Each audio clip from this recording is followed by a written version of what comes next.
kasama ko dito nagpagawa eh. Kaya tinuro niya. Yung may patubo ko. Yung isa ko, tubo na malaki. Eh, mas maganda itong maliit Kasi eh. yan yung flat bar kasi pwede. Pag bumili kayo stainless, yung kapiraso na putol, pwede nyo ilagay doon sa carrier. Kaya nga yun, dapat hinabaan ko pa yun para dito. Oh. Ay, Gagawin ko sanang stainless.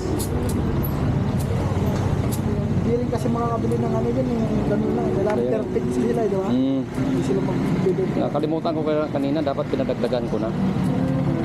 Wala eh, nung nakita ko yung sumobra eh. Kasyala sana. Oh, isa pang ganun. Kaya nga eh.